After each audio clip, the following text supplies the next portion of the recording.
Come on, let's get to work.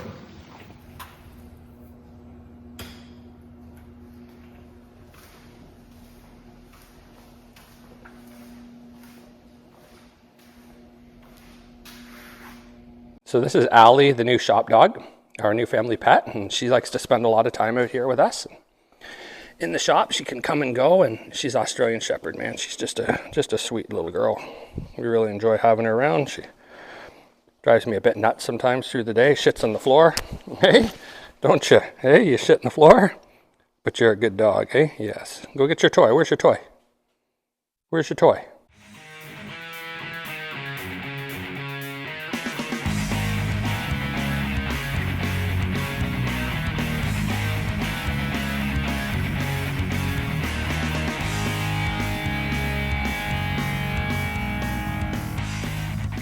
What is up, YouTube? Welcome back. If this is your first time at the channel, my name's Mark, and this is my home shop.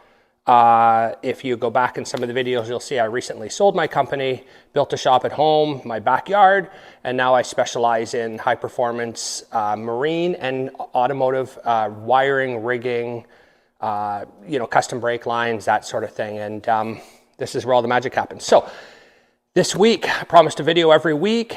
It's been crazy busy.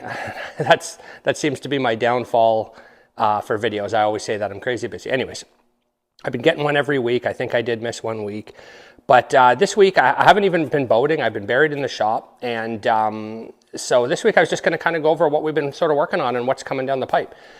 This Talon off to my right here. I'm going to just touch on it really briefly, but that's going to be next week's video. I just did a complete rewire on it, re-rig. So we'll touch on that one. We're not going to get too much into it, but we're going to talk about my Tough. We're going to talk about We're going to talk about Dan's Donzi. But first off, I want a huge shout out to the Canadians that went down to Jasper, Tennessee to the World Drag Boat Finals and put on a stellar showing. Sean Dunbar.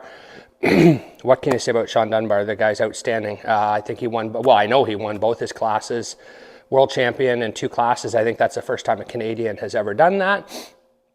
Just a hardcore dude. Sarah Fincham, a friend of mine, her first time competing, and she got a second in Formula, which is incredible too, man. Sarah is so passionate, and that's just great. And last but not least, Greg Keeling, one of the guys that got me into this, entered Pro Mod, probably the most competitive class out there. 20 some odd boats.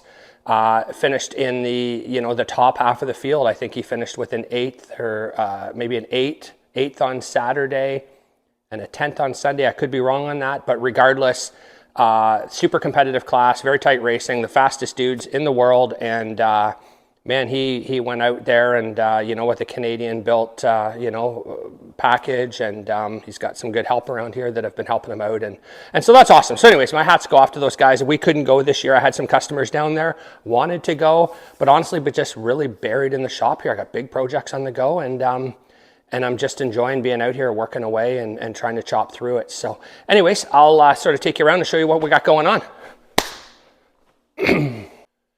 Okay, my Tough, the latest project, and I'm going to try and do a video on this here, is we installed an air deflector on the engine, or ahead of the engine, I guess, if you will. I don't know what the proper terminology is, I guess, some sort of a deflector, but let me just come around the hoist arm here.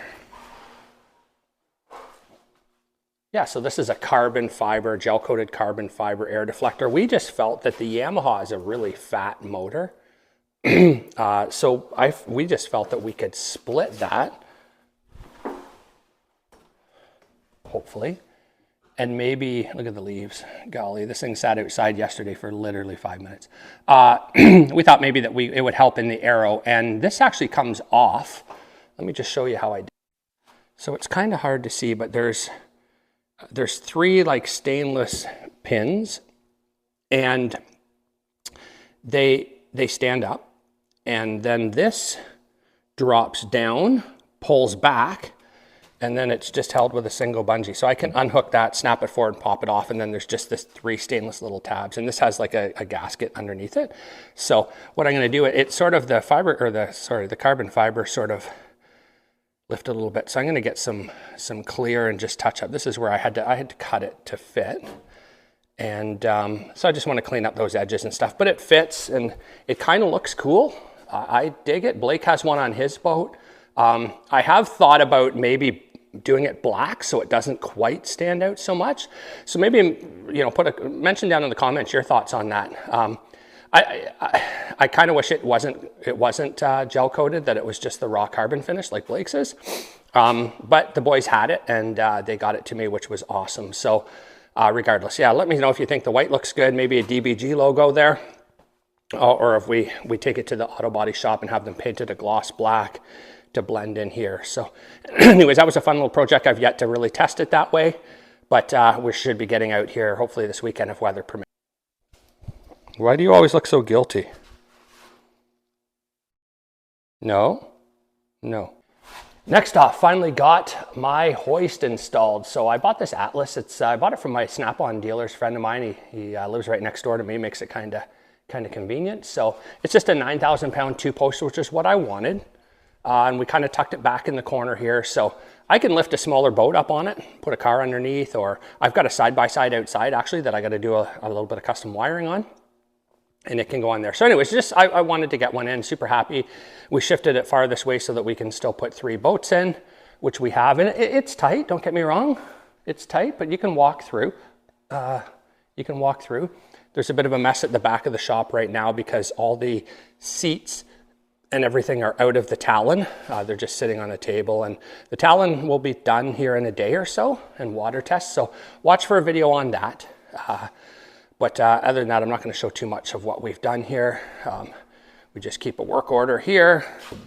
We start a work order, and then on the next page, we kind of log our parts and hours. So that goes for every project. So, and then, man, Dan's Donzi. Look at this. What a stunning. So this is Dan's 22 Shelby Edition Donzi. And if you recall my videos, I worked all summer on this boat a little bit, you know, working on the tune and just tidying a bunch of stuff up. And man, it's just, you know, it just needed to be tweaked a little bit. It needed a bit of work. Dan spent the money right, and just, it just needed somebody that could spend the time on it. That's all. And we were able to do that, and we got the tune really good. So, but the wiring in this boat is atrocious, and I'm not too sure that maybe that isn't, like, even from the factory, I just don't agree with the way a lot of things were done. So I talked to Dan. I said, listen, here's what we can do. We got a couple of ways we can go about this. We can rewire it like a factory style wiring in any boat, like my Tough is. You know, it's good and safe and reliable, and you know, you've got your circuit or your fuses and relays and your protection. There's nothing wrong with that. And I don't ever want people to think because of how I do some of them that I think that there's anything wrong with that. There's nothing wrong with that. You know, a lot of the factory boats and whatnot, and it's all hidden and it looks just fine. But I don't know. There is people who want it to be super nice. They, you know, like artwork. They want to take pride in it, and that's sort of what we specialize in here. So I said to Dan, there's 3 kind of ways we can do it. We can do it all back to original, just make it nice and safe and clean up kind of what's there. We can rip everything out and do it original, but with everything brand new, or we can do a full custom wiring harness, and you know, make the bilge area super nice and whatnot. And Dan said, you know what, make it super nice. The boat's stunning. So why not? So here's what we've decided to do is, we're going to retain the factory switch panel in the dash, and none of that's going to change. None of the gauges are going to change because it is a Shelby. They are collector's edition, and you know, we don't want to monkey with that. But we want to make everything really nice. You know, it's got a stereo that's been installed, and it's kind of wiring just sort of up underneath the dash, sort of thrown everywhere. There's trim tab lights that don't work. Yeah, it's just weird. So anyways, we're going to, it's going to be a big project. It's going to be in the shop for the whole winter. My Tough is going to leave. I think I was going to keep it here, and I was hoped to do a re-rig on it this winter, but honestly, I just don't think I'm going to have time, and it takes up too much space. So I'm going to keep, there's going to be 2 in here for the entire winter, Rob Twible's Tough and the Donzi. Both, what's wrong, baby? Both of them for complete re-rigs. And then we'll have an open bay for the traffic that comes in and out. So I got lots of work lined up. I'm super blessed. I got a couple cars coming back too to finish up some things on, and man, lots on the go. So anyways, this video has just sort of been about what's going on and what's coming down the pipe. So I'll just turn the camera around and show you a few other things. So let me try and explain this mess a little bit back here. So this is the work table for the Talon.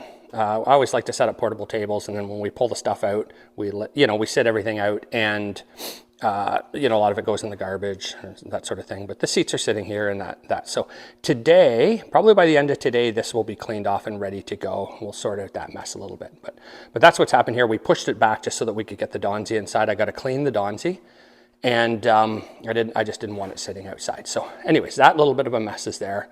I got a couple boxes of Jeff's parts for his motor. They're going to go upstairs today. There's a cover off my Tough and the cover off the Talon. So that mess is all going. We've got my 300R that I sold Gil from Speedwire. So that is going to go on his bass boat. It's going to come here sometime over the winter, maybe in the spring.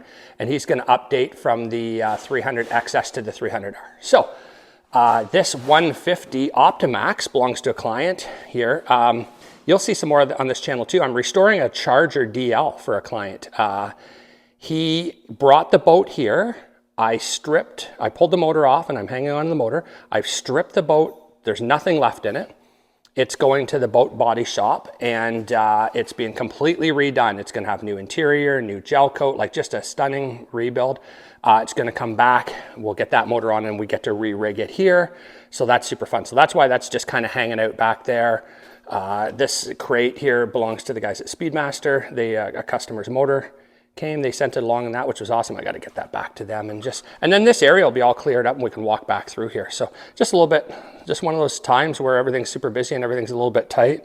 And there's the dog, and she has something in her mouth. That's all you get to see on the Talon this week.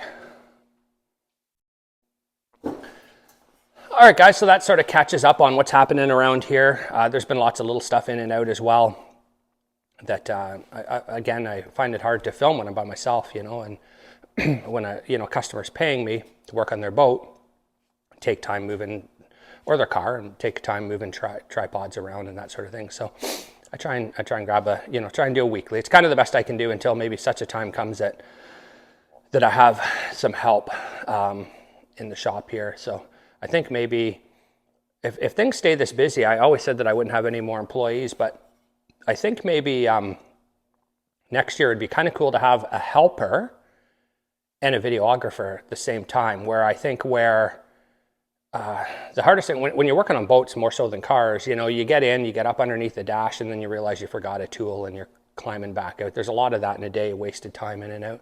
So it'd be really handy to have somebody here to help me with that kind of thing. And then they could do a bunch of filming, and maybe someone who's versed in editing or something. I mean, that's just a little bit of a pipe dream. I said no employees, but I also didn't anticipate being this busy. So I still I'm a little bit of a control freak with this kind of stuff. I still want to have my hands on all the work, but like I say, it would be kind of handy to have somebody around to help out and do a little bit of video and pass me some tools. And then I can maybe pass this craft on to them too, and teach them, because I think there's going to be more and more desire for this kind of stuff up here and everywhere. So anyways, that sort of catches us up. I'll try and try and continue on this trajectory of one video a week. We got a cool idea coming down the pipe for a video. We're going to try and squeeze it in this fall, but we're running out of time. And this was Rob Twible's idea, my friend Rob, and I think it's brilliant. Rob has a Tough 25 hybrid, which is a 24-25, 24 bottom, 25 deck, so same bottom as my boat. A full glass boat where my boat's half carbon. He has a 300R. His boat's a little bit heavier than mine. Mine's a little bit lighter and has the flashed Yamaha. So we thought about, why don't we do a head-to-head duo video of and compare the very similar boats with Yamaha versus Mercury. I think it'd be fun, kind of like back in the old OMC versus Mercury wars. Yamaha has been a very viable platform on these Toughs. And the interesting thing will be to see how it can, I think Rob's boat and mine, my top speed numbers this far have been a little bit higher than his, but be very curious to see the acceleration difference. That 300R has a lot of torque. It probably out accelerates mine. You know, we could do a 0 to 60 mile an hour run, or a, you know, an on plane to 80 mile an hour run. That's cool. We do a sound clip run, which we already know the Merc's going to win that because it does have a cool sound to it. And then maybe a top speed comparison. So compare the two. I think it'd be fun. My tough videos seem to perform very well. So we're looking forward to that. Anyways, guys, I got to get at it. Thank you. This is your week's video. I appreciate you being patient, sticking around. Make sure you like, share, subscribe, you know, comment below, and just let me know what other kind of stuff you guys would like to see, and I'll see if I can't get that sort of stuff out for you. So thank you. Cheers.